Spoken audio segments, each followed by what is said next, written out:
What's up, everybody? Welcome back to Blood, Sweat, and Tears Garage.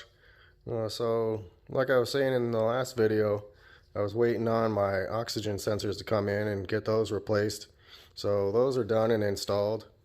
Hopefully that throttle position sensor is good. I haven't had a chance to test it yet because I was doing an oil change like I was recommended to by the tuner because of the fuel dumping down, getting past the rings.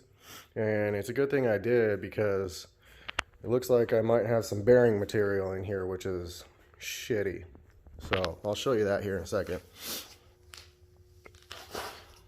So as you can see, all this right here, that's metal material. Here's a magnet to kind of show you.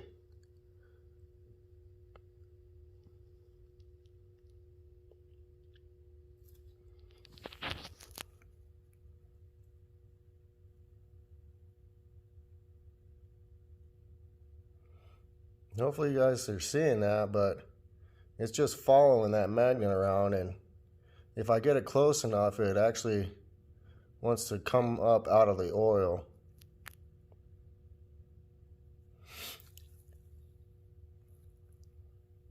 But yeah, there's a lot of it in there, so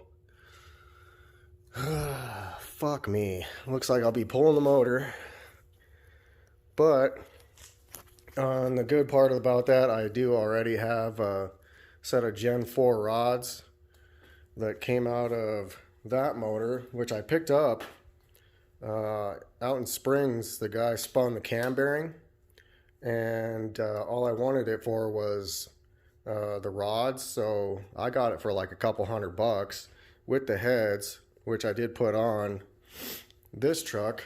They're 243 milled 30 thousandths, just to get that compression back up from the 862s.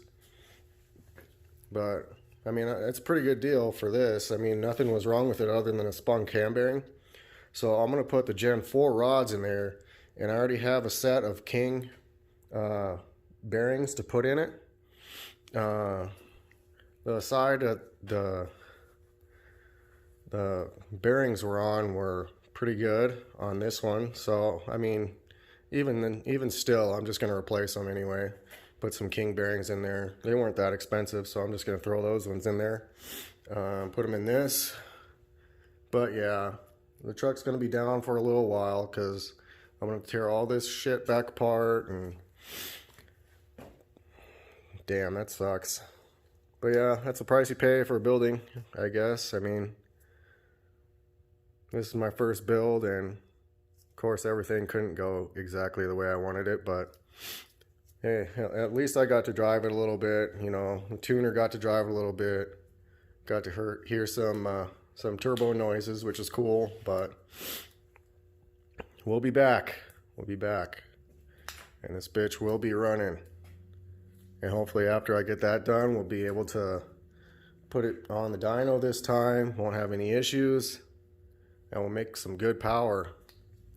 Especially now that I'll be putting in the Gen 4 rods, I'll be able to turn the boost up a little bit more and not really worry about it, since those Gen 4 rods are a little bit beefier than the Gen 3s.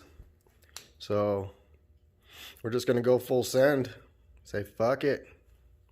Alright guys, well that's it. I'm going to end the video here. Just want to give you guys a little update on what's going on with the truck, since I did do the oil change, and yeah, there's a shit ton of shavings in there. I'll probably email the tuner, let him know what's going on, because we were going to get back and forth with, you know, doing the tune remotely, but that's probably not going to happen for a little while. But yeah, just wanted to give you guys a little update on what's going on. So Gen 4 rods are going in, King bearings. I'll check everything else inside the motor, since I'm going to have it out anyway. Make sure everything else is good. Make sure the cam bearings are halfway decent, at least enough so the cam will spin. Because, you know, if you look at your bearings, they're going to be bad, so just don't look at them. But anyway, that's all I got for today. Kind of a sucky video. I mean, yeah, it is what it is. I'll catch you guys on the next one. Peace.